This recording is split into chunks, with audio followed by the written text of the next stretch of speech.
Hello and welcome to the Real Biz Life Chronicles. I'm your host, Tracy Fryer, and today we have Paul Claessen joining us.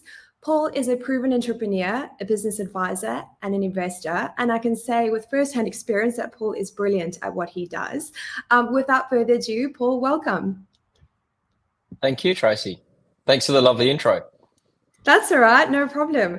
Paul, I thought what would be beneficial for our listeners is to perhaps go back, and if you could take us back to where it all started and how you find yourself up, doing Paul Claessen business advisory. So how did I start in business? By complete accident. Yeah. And many things in my business career have been by, well, let's call it happy accident, by happy accident. So the longest story in the world and the shortest possible version. I studied software engineering at university. I was a fairly nerdy kind of a kid and graduated into a pretty dark recession in the IT sector in WA. So I took the only job I could take, and as it turned out, I didn't enjoy it. So ultimately, I was contracting as an IT consultant through a recruitment agency, and that agency asked me to come and work as a recruitment agent for them, which I knew absolutely nothing about. So that was happy accident number one. Happy accident number two is I happened to be quite good at it, and it was probably a mix of technical skills and ability to deal with people. From that, I was headhunted. I part of that negotiated deal with the agency I went and worked for subsequent was that I would earn equity in that business as a bonus if I grew the business. We grew the business very successfully. We then transitioned that business into being, of all things, a nursing agency because that's where the market was. That had an unfortunate end for me, which I can tell you about either another day or at a later stage in this interview. Yeah. And from that, in actual fact, off the back end of that very unfortunate ending with that business, I accidentally started doing business advisory work. And I mean that with the greatest degree of sincerity. People just started contacting me saying, could you please come and help me with my business? And I was a bit hesitant to do that at the outset because I thought I've just had this horrible conclusion to this prior business, classic imposter syndrome, which everybody in business suffers. It was like, what could I possibly help this person with? Anyway, I soon enough got over that, and I had a small portfolio of clients, but that led me into my second business. I purchased a half share in a very, very small IT managed service business, which we grew very successfully, and we sold that to a listed business called Innerbox Group. From there, I went and I was co-CEO of a micro-cap ASX listed business, which I didn't enjoy. I can say that hand on heart, that was not a comfortable experience for me. Moreover, because the focus of a CEO in a listed business is to sell the story of the business, not run the business, and I'm very, very focused on running a business. Anyway, I left that business, and that's where I started Paul Claessen Consulting, which was, I guess, the third and most recent happy accident. Once again, I had people say, can you come and help me with my business? And really, what I wanted to do at that point was say, right, I'm not going to go back to an operating business. I want to run this business doing advisory. I'm very passionate about helping people running small to medium-sized enterprises. And I thought, well, I'll make this a proper business. So I've been doing this work for just on 2 years now. 2 years, like where it's been my sole focus. And to date, absolutely and abundantly enjoyed it. Fantastic. And Paul, I know that was a 30-year career that I just crunched into a couple of minutes, by the way. Well, I want to go back, if you don't mind, because I remember a Of presentation that course. you did at WA Leaders, and that's, of course, how we met, through WA Leaders. And you did your presentation, and I think everyone was so captivated by what you were saying, because you really just showcased that human element of the whole business journey, business owner journey and experience. Do you mind to take a deeper dive into how things went with that business that you mentioned Sure. earlier? No, that was a significant business that employed, on a casual basis, that employed just under 1,000 staff. We had offices in Perth, in Brisbane, in Central Coast New South Wales, and we were just starting an office in Melbourne.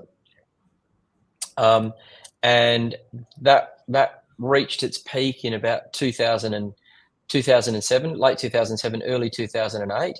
And for those of us who are old enough to remember that period, that was when the global financial crisis hit. And about 60% of my business at that point was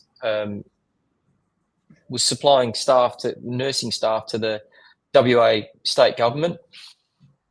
And as the global financial crisis unraveled, I think people became increasingly nervous about the ongoing effects and the money supply. People's want to lend money to people, even for this sort of transactional lending, it just froze. Everyone was extraordinarily nervous about what was going on. So the state government decided to stop practically all use of external staffing. So my revenue almost halved. It was actually halved and a little bit more overnight. I think I had 2 days warning. And at exactly the same time, the bank that I relied on to provide working capital facilities for that business decided that they weren't going to supply the money I needed to operate that business. I mean, we were significant enough to be running payrolls of almost $1 million a week at some points. And, when all that money's sitting in your client's bank accounts and you need that cash flow, not having it was troublesome, put it that way. So the best way I can describe it is that period was like trying to catch a falling knife. It was almost impossible, and actually it was impossible to navigate my way through it. And we had to put the business into voluntary administration, which was a severe kick in the guts, if I'm honest. It was a very, very difficult period of my life. So what tools did you use, or how did you push through those hard times? Because like you said, it was like a falling knife, and it was almost, impossible to navigate. Is there anything that you kind of focused on or did to really help yourself just push through, as we sometimes have to do?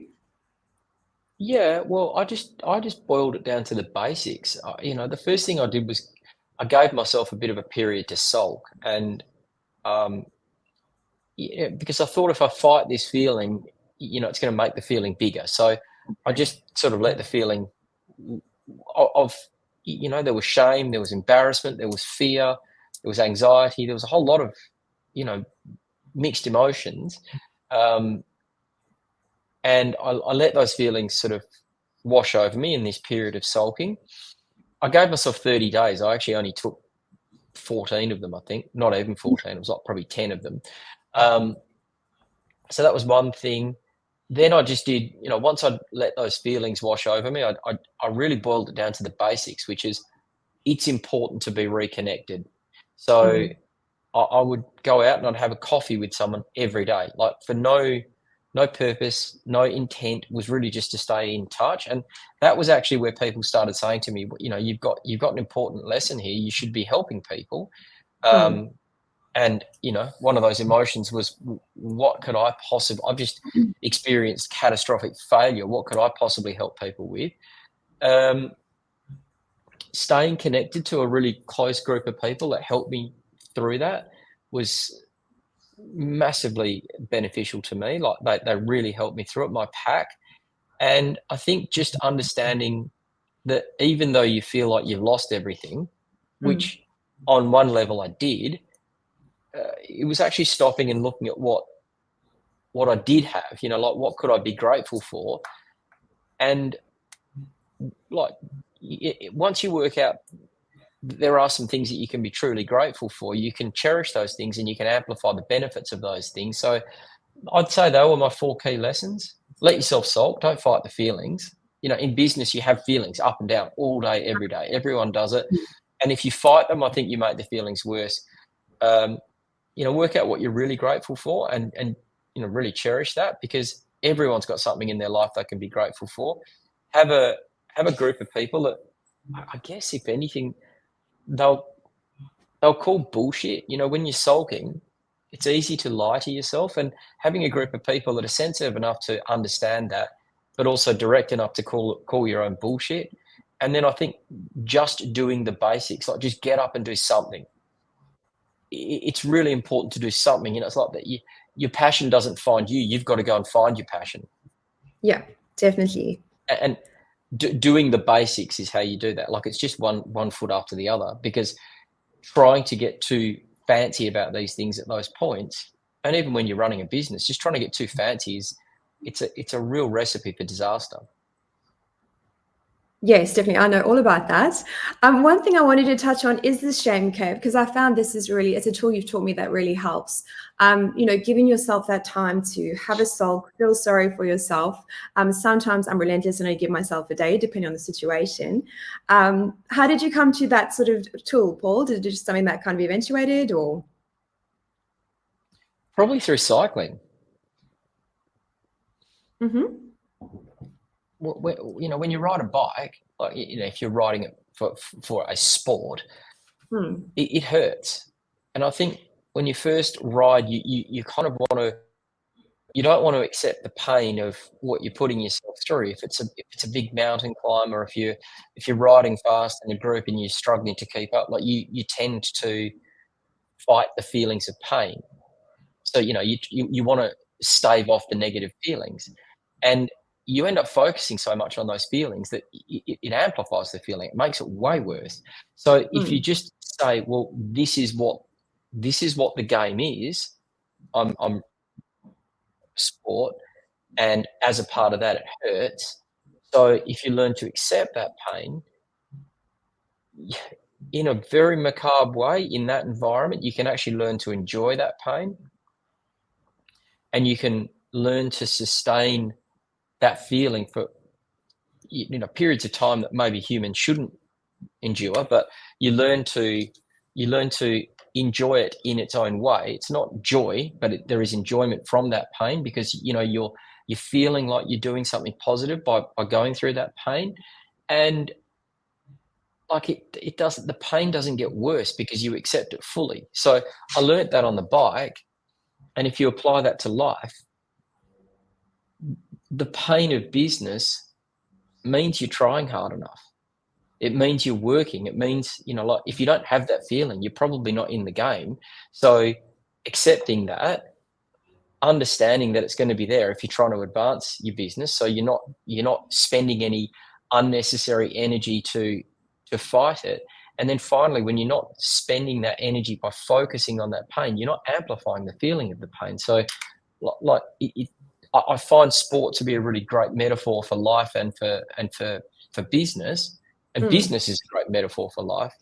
I think just welcoming the pain, or welcoming the shame, or welcoming the embarrassment actually helps you deal with it versus trying to fight it. Because fighting it, you do some strange things to avoid it.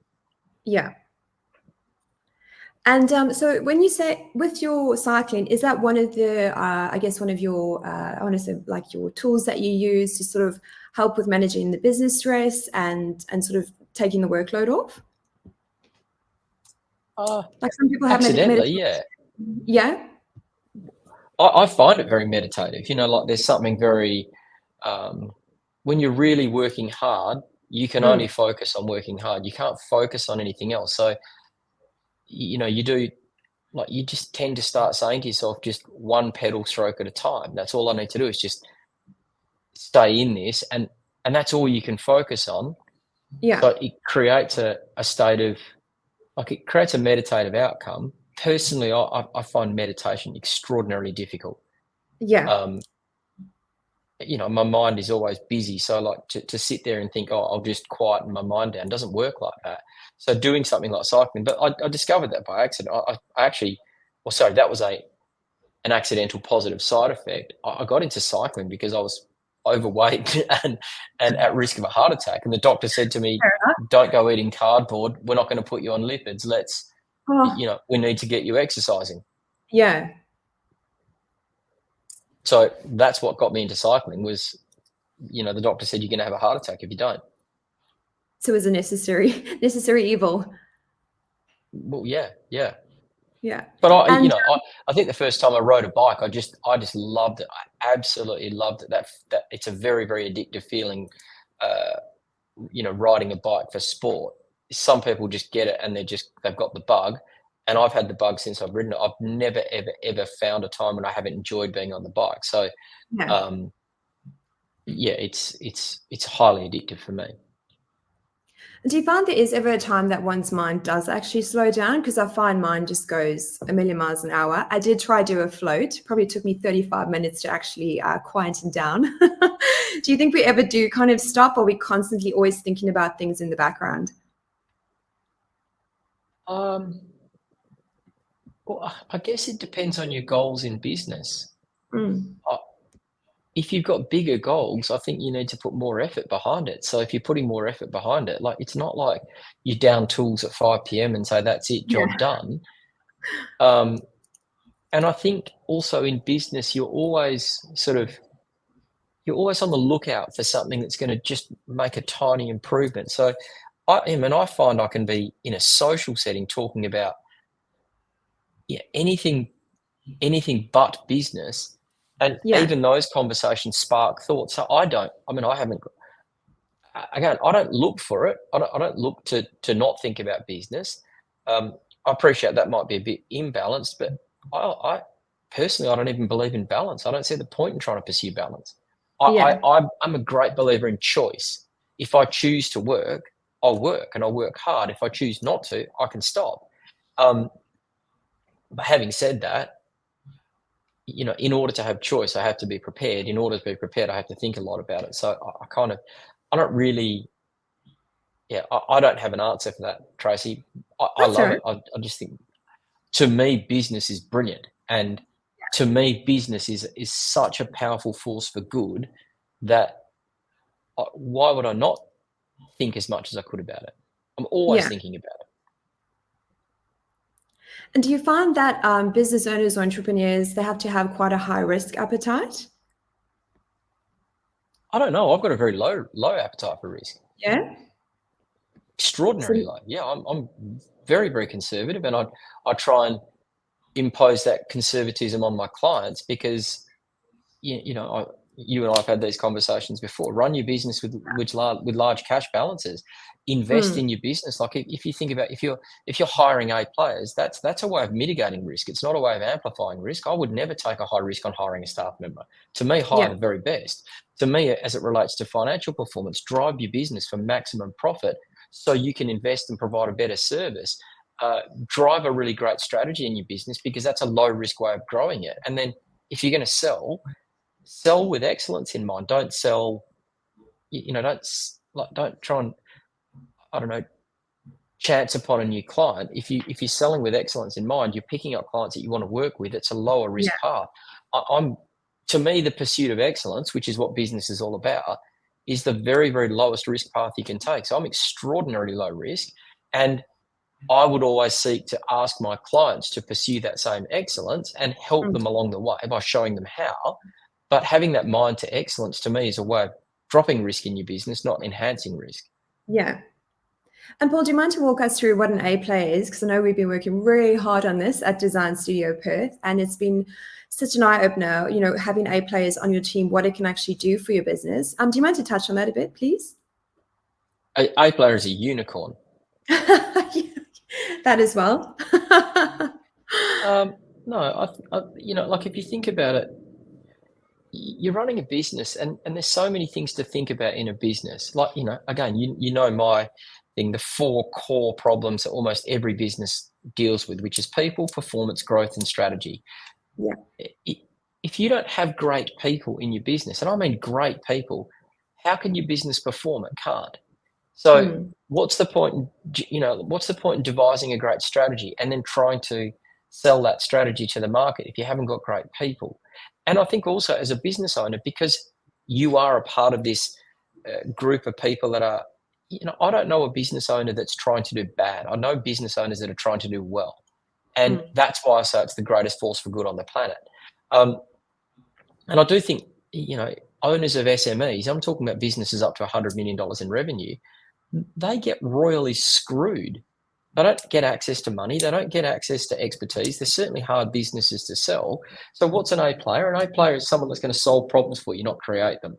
But if you were to, that's how I think about it. Someone that's going to solve problems, not create them. And C players create them, and B players just sort of look at them and kind of go, well, that's a problem. That's Tracy's thing to deal with.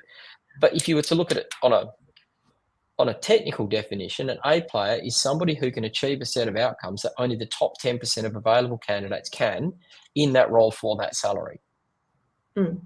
So when I work with my clients to help them find A players, I'm not talking about hiring the CEO of BHP. I'm talking about having a mind to excellence and having a mind to finding people that are going to help solve problems within your business, and not look at the problems and kind of go, that's Tracy's issue, or not create problems. The only way you can do that is this top 10%. So it's having this view of always finding the top 10% and just looking and looking and looking. And because it's the top 10%, it's such a difficult thing. It means 9 in 10 people that you meet are wrong. They're not right for your business. So it becomes quite a imposing task, but it's such an important one, because when you find these A players, the difference it makes to how quickly you can grow your business is extreme. It's indescribable. And how do you know where to when you take on a new client, how do you know where to meet them at? So do you look at people first, or do you kind of look at, certain other aspects? Because what I think you do really well is that you integrate the human business owner and business at the same time.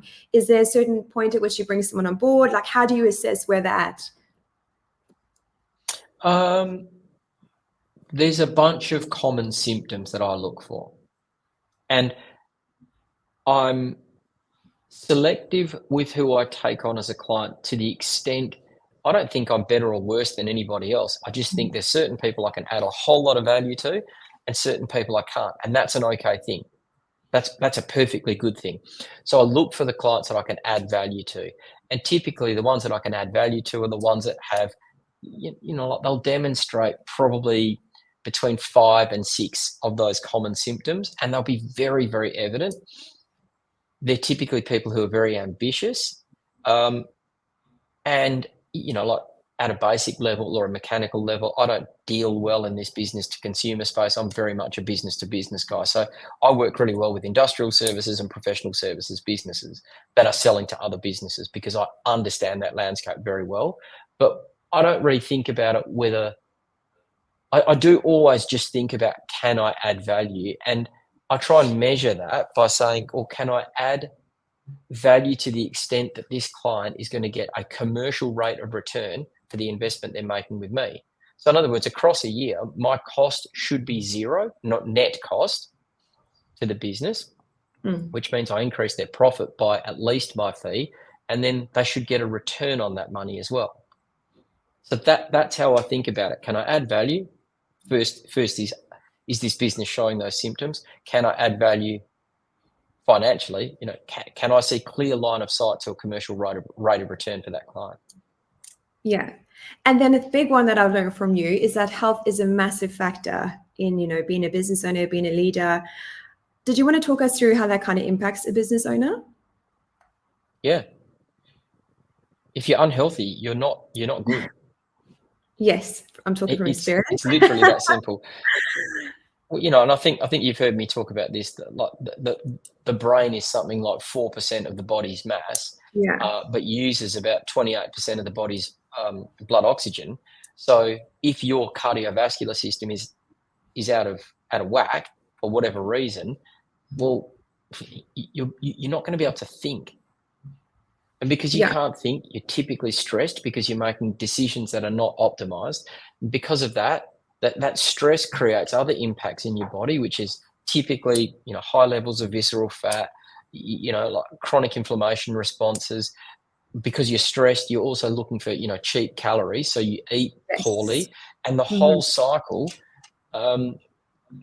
it perpetuates to an extent where levels of acuity are diminished radically.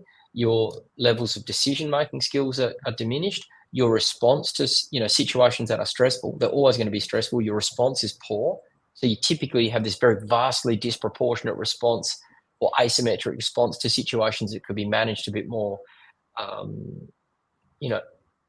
bit more objectively, or a bit more, in a measured way. If I'm working with someone and they're unfit and I'm trying to get them to make better decisions, respond to things in a measured way, and respond to the stresses of business appropriately, if they're unfit, I know that I'm fighting an uphill battle. Yeah. And again, I don't judge, but typically when people are high stress, they either eat poorly as a stress response or drink a lot. Yeah. And that has an ongoing impact as well. Yeah, 100%. Because I know with myself, what were you going to say? I can't see how. To me, health is an appropriate part of preparation for the business, for being in business. Because I guess with myself, if I look back, I didn't realize how sort of unhealthy I actually was. But it was only by, of course, connecting me with Paloma and kind of working on myself and just, having no excuses anymore and structuring that time in my week to exercise, to watch what I eat. It's always easier looking back, right? So only realize afterwards what an impact it's had, how I show up as a leader and my own confidence as well. And just that mind fog is gone also.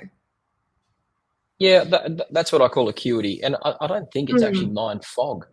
I think it's just your brain. Imagine driving your car. If you hadn't tuned up your car you hadn't had a service for often people go for years and years and years and years. Imagine servicing your car or not servicing your car and attempting to drive it, and like you're not just driving it from home to the local shops. You're trying to drive across the Nullarbor in business. Yeah. Like you wouldn't do that. Like you just wouldn't do that. It's unnecessarily difficult. And then if you think about, like, if you're driving a car where the baseline level of performance or efficiency is low, when you're driving that car, you carry a level of anxiety about worrying about what the car's going to do. If you think your car's a bit clapped out and it's going to break down, you've always got those kind of nerves. Is the damn thing going to start? Is it going to conk out at a set of traffic lights? That's the car analogy. But because it always happens by these very small increments, as a person, like you don't notice it, and before you know it, you wake up and your skin's pasty and grey. You're stressed all the time. You don't even know you're stressed all the time. You carry this baseline level of stress. You're snapping at people. When I was at my peak unfitness, peak level of shitty fitness. I remember a mate of mine said I bumped into person X. I don't even remember who it was, and they asked me how my angry mate was. And I said, "Oh, who's your angry mate?" And he went, "You." And I was like, "What the hell?" Yeah. And I'd never felt anger. I'd never even knew I had this perception of anger. It was quite shocking. Yeah. So that was one little thing. Then I went to the doctors, and the doctor said, "Mate, you're going to die of a heart attack in a very short period of time unless you get yourself sorted out." And then, so like just getting into exercise, but then, Paloma, who you mentioned before, she really helped me understand things like, chronic inflammation response, a whole raft of other things that have really opened my eyes about well-being over and above fitness. I think I've been fit for 10 years. I haven't necessarily had high levels of well-being. And I think I've now got high levels of well-being as well. And do you find that most of your clients, they are able to make those big changes? Because let's face it, change is hard for humans. Do you find that they're able to? Sorry, what was that? They're not able to? No, they're not. Why is that? They're not. It would be wonderful if I could click a finger and say, "Hey, just do this." Yeah. But one of my core values, and it's something I have to remind myself of all the time, is everyone's on a journey and they're at their place on the journey, and it's my job to meet them where they are. And it's not my job. That's a very long form way of describing that core value, but everyone's on a journey, right? And I hope you don't mind me talking No, about something specific to you. of course. Leadership is such a challenging part of business and so goddamn important. But people do strange things. Your staff do very strange things. Not your staff particularly, They generically, do. people's staff do very strange things. And they do strange things because you're looking at it through the lens of what you would do Mm. versus what they would do. So, and they have different expectations, they have different wants, they have different goals. So asking you, if I said to you, Tracy, here's the book on leadership, just get on and do that, I think you'd read it and go, I do that, or that's all garbage. That doesn't apply to me. And Yeah. everyone has their same kind of resistance-based response. So it's my job to be the consistent voice of reason as it relates to these sorts of changes that I'm asking people to make, because most people will resist the changes. Yeah. And that's my job. My job is to help people step by step accept the things that that should be done. And these aren't things that I say that should be done. The stuff I try to help my clients adopt within their business are time tested. That's the only stuff I'll be working with is time tested mechanisms, not today's business fad that someone in the Harvard Business Review wrote about, which they're going to contradict tomorrow. I deliberately avoid that sort of stuff. I'm very much around what's the time tested stuff. So I'm very, very consistent, as you're probably aware, Yes. around these fundamental principles of people, performance, growth, and strategy.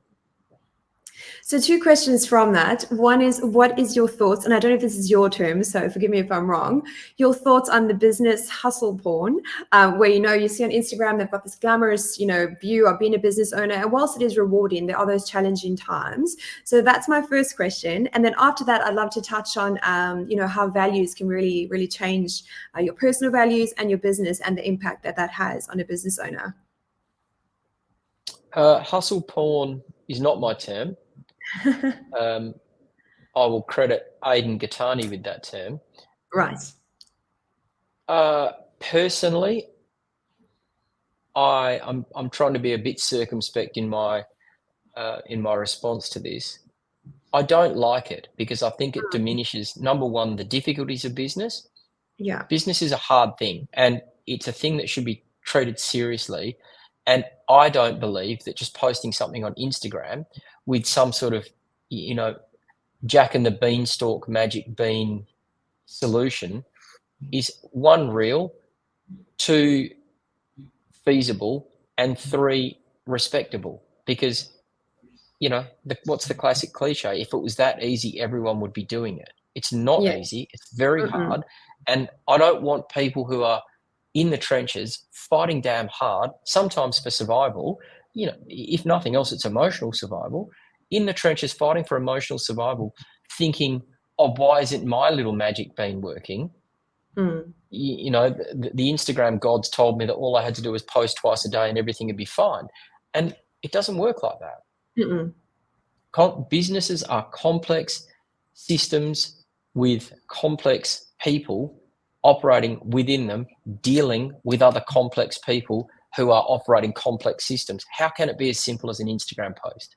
Yeah. So I don't like it. I think it's diminishing of the people that are working very hard in their business, and I really don't appreciate it. So that's my view on hustle porn. It's not a hustle. It's a considered, systematic approach that takes a great deal of discipline, a great degree of courage. Like, really does take a great degree of courage. And there's not many people that are prepared to wake up every day, like 5% of the planet, wake up every day and get kicked in the face and still show up the next day saying, I really want to do something great for my clients. And yes, I deserve to make some good money from that. So I get pissed off when I hear people say, just post on Instagram. Yeah. Here's the magic solution. It doesn't exist. It's not real, and I don't like it. I think that makes my position clear on hustle porn.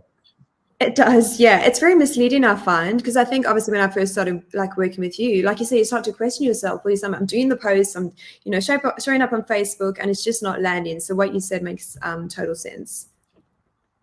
It's just hard work, and hard work with specific tools in mind that you've got to use well. Like, that's what it Hmm. is. Sorry. And I've forgotten the second part of the question because I went off on my rant about hustle No, culture. that's fine.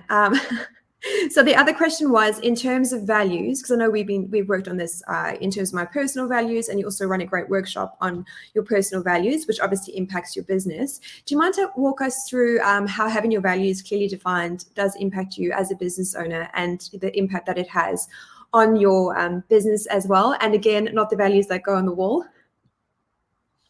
Well, I always say that, don't write the values on the wall because Yeah. the wall is where values go to die. Yeah. And you know this because you walk into any company where they've got their core values on the wall and you see how many people are not living by them. It tells you Mhm. everything. Yeah. Well, if you think about what a set of core values are or is, I'm sorry, Mm. it's a set, it's expectations of behavior to the extent that they become normal. Right? So values are this is how you behave in this business. And to the extent that they become normal is a really, really important sub-concept or suffixing concept to that. Because if something is not normal, it's not done. It's Yeah. normal to stop at the little red man when you're at a crosswalk. Even if there's no traffic, it's normal to stop at the red man. And if somebody crosses, it creates a lot of, like dissonance in somebody's mind. It's like, why is he crossing? The little red man's red. Well, Mm. there's nothing physical just because there's a red man flashing. There's nothing physical stopping you walking. What actually stops you walking is it's not normal to walk. Yeah. So it's a set of expectations around behaviors to the extent that they become normal. Now, if you think about what that means, you as the leader have to, one, live by those values, because if you don't live by those values, they're not values. Yeah. And two, you have to use every single opportunity you can possibly muster to talk about those values. And you've got to say them enough so people are laughing about you, about how often you say them. You need to be prepared to be mocked in your own business. And I mean mocked in a respectful way, mocked Yeah. within your business for the amount of times you talk about those values. Because if you're not, people don't recognize or recall them. And I think it's a very powerful, values are an extraordinarily powerful part of leadership because, almost all leadership, if you think about the 5 disciplines of leadership, almost all leadership, is centered by those values. Like leadership is about getting people to behave in a certain way. Like the values just define how you want people to behave. Mm. And I think the other thing about values is don't have Boy Scout values. And the way you know if they're Boy Scout values, if it's the opposite, it would be laughable. So you would never have people have these values, honesty. All of them. Yeah. Right. So now let's go to the other way and go, our core value is dishonesty. That would be laughable in business. Yeah. Right. So values are about distinct, things being distinctive, not being like you would never have a value that said dishonest, be dishonest. Customer service, you would never have a value that said crap service. Yeah. It just doesn't exist. So if you've got those, I would say honesty, customer service, integrity, all those Boy Scout values that you hear about, that's just table stakes. That's what you've got to do. Well, Yeah. that doesn't make it a core value. And so I guess in terms of business advisory and business coaching, how do you differ and how do you like to be different from a business coach or from another advisor? Well, the difference between coaching and advisory, I think, is quite distinct. And I do genuinely believe there's a place for both. Yeah. It just depends on where you're at in your journey. Where I tend to work, which is professional services and industrial services businesses between $2.5 and $20 million in revenue, I think they don't need coaches. I don't think they need coaches. I think they need advisors. And the difference is a coach will help you ask questions and prompt thinking. And that's kind of, a coach will help you understand what you've got to do. An advisor helps you how to do it. So I'll help you understand what you've got to do and subsequently how you've got to do it. That's how I differentiate a coach from an advisor. A coach, I think, is more for established businesses with established systems and environment where, it's fine to just go and sort of talk at a more conceptual level to prompt thinking, because an owner in that space, in those bigger, more established businesses, have got the mind space to contemplate, what does it look like from a conceptual level. Yeah. And they've got the team to implement it. 2.5 to 20 million, like, more often than not, you don't have an established management team running around with your hair on fire a lot of the times, and to sit and create, the best system of talent acquisition. You don't have time for it, and you need someone to just say, do this. So Yeah. I'll work with someone to say, this is what you've got to do. And it, Tracy, I'm quite prescriptive about these things. And this is how you should do it. Let's get something in place. I don't mind if we change it. Let's get something in place so we know that we're working to a proper system, and then we can improve the system. So I bring all of the how-tos. And I guess, how would I distinguish myself from another advisor or coach? I've sat in your seat. For a long time. I know firsthand what those pains are, and I know what would have helped me. And, you've asked me lots and lots of times, is there a book I can read? And the answer is, there's 1,000 books. There's 1,000 books you could read. And, I've probably read, I don't know, I've got a full office with a full bookshelf, chockers full of books. I've got 3 packing boxes full of books, and my iPad is covered in ebooks now, and my Audible library is up to about 100. I'd say I've probably read 1,000 books. And what I try and do is take all of that information, distill the important stuff out of it, turn that into something you can execute and help you execute it, and then hold you to account to make sure you do execute it. Yeah. That's kind of what I bring to the table, is experience plus knowledge plus accountability. Yeah. And do you find that most, again, a bit like a health question, most of your clients do execute on that implementation? Because, you can advise till you're blue in the face, but whether or not they do it? No. No? And the reason for that? Well, because most business owners are very independent-minded people. Yeah. And that's fine. It's not my job to club people on the head and say, you must, thou shalt. But, you know me, I'm a pretty belligerent guy.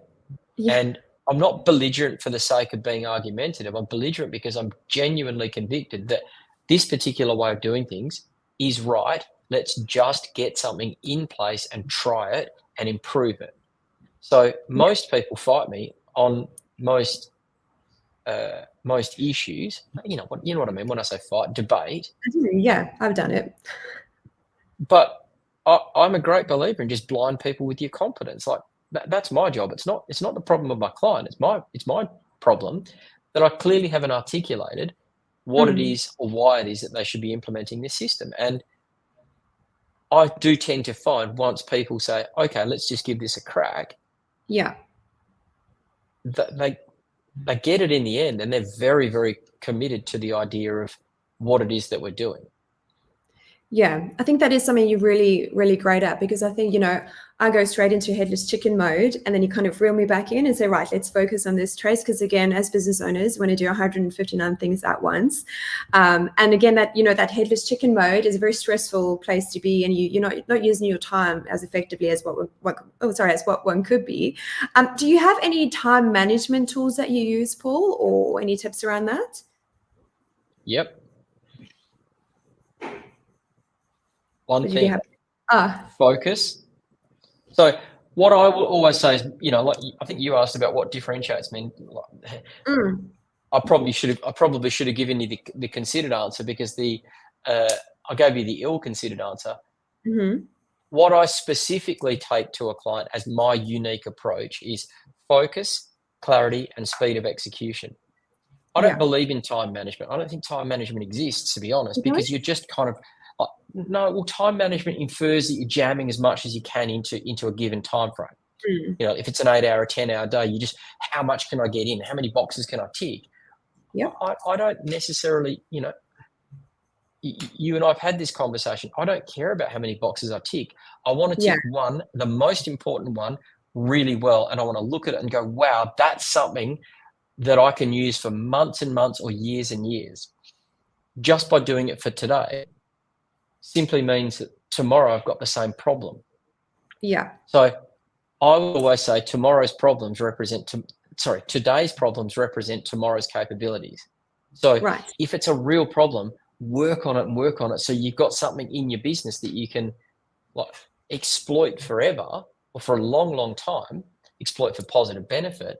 So I don't think there's such a thing as time management. I'm very big on attention management. What are you spending your attention on? Is it the right thing? So therefore focus. Yeah. How clear are you on what you need to do? And if you've got 7 things that you're spending your attention on, you're never going to be that clear. How quickly can you execute it? Because that allows you to get things done. It allows you to get more things done. I don't think you just jam more things into one thinking you get more done. I don't think you do. I think you tick more boxes, but you don't achieve more things. Yeah, something I found's really helped is having those values defined, because literally every decision I make, it's kind of a compass, because before I was a yes girl to everything, but having that in place really helps me kind of decide, well, am I going to do this? Am I going to do that? And just really get, focus on what it is that I'm doing. Yep. Sorry, Paul, what are some of the biggest sort of, I guess, roadblocks that you see that business owners have? You mentioned imposter syndrome earlier. Yeah, everyone's got that. I don't think that's a real thing. Okay. Well, of course it's a real thing. It's not an inhibitor. You're going to feel shit doing anything in your life that you haven't done before, of course. So rather than focusing on being an imposter, just lean in and say, I'm going to start stupid. Everything I do, I'm going to start stupid. I do it. So if I'm starting stupid, great. I've got a massive opportunity to learn. So me not knowing how to do it shouldn't be a reason to not do it. It should be a reason to do it. But just accept that you're going to walk in with those kind of weird thoughts. No, I think the biggest inhibitor in business is people not saying no enough. Yeah, that's true. You shouldn't be proud of the things you've said yes to. You should be proud of the things you've said no to. Yeah. I think I heard from someone that no is a complete sentence, and that it gives you so much power with your time, and you've really been particular with where you do spend your time.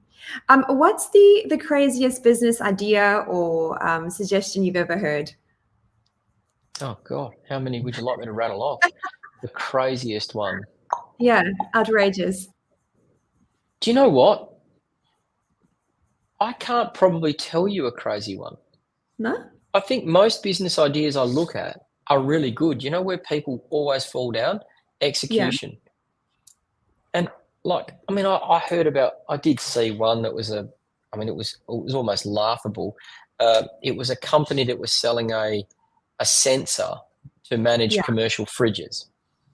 Now, the idea was great. The execution was stupid, and the mechanism that they were using to grow the thing was stupid. And their business plan was as simple as, there's 2 billion commercial fridges in the world. All we've got to do is capture 0.5%. We've got this massive business. And I said, how are you going to capture 0.5%? And they didn't have an answer. And that's a bit like saying, Mars is X Ks away. All I've got to do is get 1/5 of that and I'm at the moon. It's like, okay, sure, but you've still got a big job to get to the moon, right? So I don't often hear about silly business ideas. I think business ideas are typically pretty good. I do hear a lot of people who've never thought about the execution part. And it's, what do they say? The world is full of great business plans, but no one to execute them. And execution is boring and hard and frustrating, and it's a trail that is littered with failure. You have to accept that when you're trying to execute, you're failing more often than you are succeeding. Yes. And that's just what it looks like. And it doesn't happen tomorrow. It's typically to do something big enough in your business, it's up to 3 years before you see any meaningful impact. Yeah. Up to, you wouldn't want it, but it's everything's got this kind of parabolic curve. It goes no progress, no progress, no progress, then it goes. Everything, Yes. people, your sales, your marketing, like it's so hard at the start, but if you stick at it and keep trying, you know, those that stick at it succeed. Those that quit, well, of course, they've quit. And do you find that's more the majority that tap out and say, this is too hard? Because it is really hard. It's also very rewarding. Do you find majority of people say, I can't do it anymore? Or do you find most of them stick around? I don't know, most stick around. But where I do see businesses fail is not necessarily I think my business's failure was a cataclysmic event. It was like a meteorite that came out of nowhere. Yeah. That's like radically rare to see that. Mostly what you see is people just give up. Like they kind of give up. That's Yeah. like the pain gets too much. That's where you see most failures. But yeah, I mean, no, I don't often see people, not the clients that engage with me, because clearly they're looking for a solution. Yeah. So it's a bit of a strange sample set, right? But I don't often see people quit. You do see people in some severe pain, and that I find that very difficult to observe people in that really severe pain, because no one, doesn't matter how big your dreams are, no one deserves to be in that level of pain. That's hard. So, Yeah. it drives me. It really does drive me to help people get out of that space. And it's more often than not just your perspective and what you need to focus on. I find a big one's mindset as well. I think, again, you've been really great at teaching me that your mindset can have a massive impact on how you show up every Huge. day. And I think for me, just defining that core mission for my own life, it really helps me on those days where you don't want to get up. You just want to rather sit on the couch with my chihuahuas. It really pushes me to do that bit more. Yeah. It's you have to have something that's external to you to go, because if it was all based on your own selfish needs, it's so easy to just say, "Oh, stuff it, I've got enough. I've done Yeah. enough." Like who's got a right to judge me? You can justify your own behaviors any which way you want. It's more difficult when you're doing it for another, a purpose beyond yourself. Some people have faith in God. Some people it's for their family. Some people it's for their community. Some people it's for a mixture of a whole lot of things. Some people it's just for a mission. To me, very much everything for me is about giving SME owners options and optimism. That's what I love to see, is people that have got options, because I think when you've got options, you feel lighter, you feel freer. And when you've Yeah. got optimism, you can look at things as problems to solve, not insurmountable issues. And would you say that's your drive? It's more mission as opposed to a faith or something higher? Yeah, very much so. Yeah. Yeah. And Paul, I guess what's one thing that scares you, if there's anything?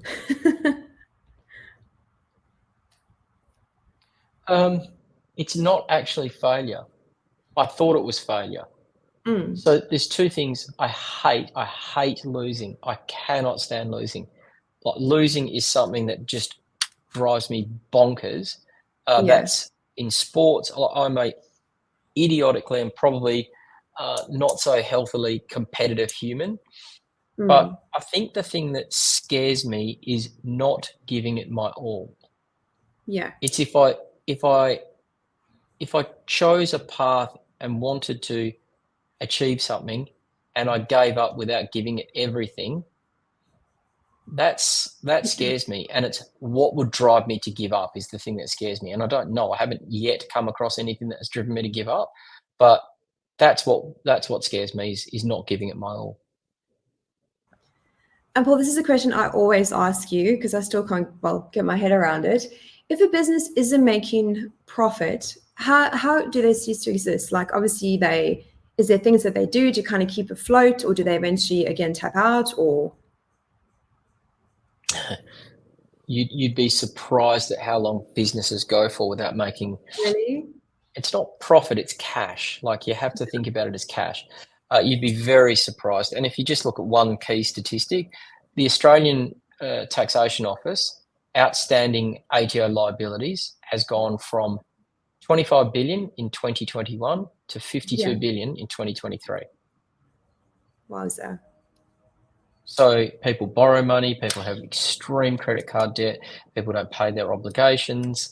Yeah. They do all sorts of things. And until you've seen someone's profit and loss statement, but more importantly, balance sheet, my advice to anyone is don't look at what other people are doing in business. Focus on your own, because you just don't know the stories behind the story. No. And you go to leaders. What do you hear? Every single leaders. How are you going? Oh, flat out. So busy. Can't keep up with it. Can't hire enough staff. And it's all the bullshit talk that people talk when they don't want to say, you know what, I'm really scared. Yeah.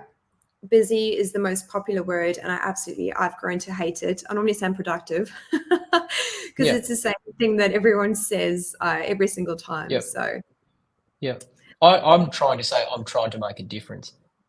Yeah, I love that. That's great.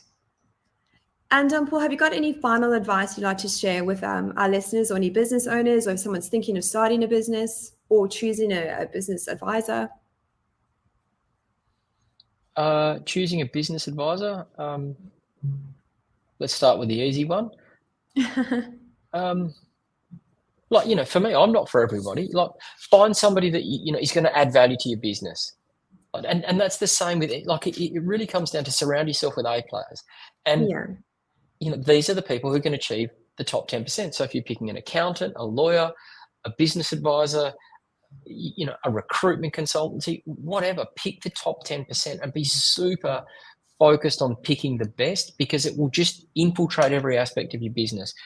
Final advice: focus, clarity, speed of execution, and compete. Like, that's my unique approach. But I look at that and I look at great businesses, and I mean truly great businesses, the Apples of the world, the Googles of the world, the Teslas of the world, the SpaceX of the world, all of these companies that have achieved ridiculous, unimaginable things. They are not diverse in their approach. They're extremely focused. They're very clear about what they're trying to achieve. They out execute just with pace. It's not money, because they were doing this before they had money. They just accumulate money because they do it. And they're all hyper competitive. And if you think about it, if you exclude those businesses from your consideration and just think about it on a factual basis, you, Tracy, as a branding agency, you don't have the power to make a market. You don't have the power to increase the size of a market. That means you've got to take the market off other people. Well, definitionally, that's competition. So my final advice to everyone is focus. Pick the one thing that's going to make the biggest difference. Get very clear around what that means. Do it quickly. Execute fast. You can't execute fast if you're doing lots of things. And compete. You've got to have that mindset to compete. I think Simon Bowen said it. Business is a full contact, competitive sport. And that's what it is. And don't think that people are going to help you or assume they're going to help you, because they likely won't. And that's perfectly fine. It's not their job to help you. And Paul, what's next for Paul Claessen? I know you've got an exciting group course coming up. So I have two service offerings. One is my one-to-one, what I call premium advisory, which is very much bespoke, working hands-on. And for organizations where that investment might be either unachievable or just not appropriate for them at this point, all those tools, those 12 tools, which is how to acquire talent, how to hold them to account, how to lead them, how to set a proper forecast, how to set an operational plan, how to set an execution plan, how to create a service model, a pricing cultural model to suit that, how to do a sales system, how to, your sales techniques and sales management. They're the 12 key tools I work to. I've spent a lot of time. My focus has been developing this group course, and I'm going to be offering a course on how to implement those 12 key tools.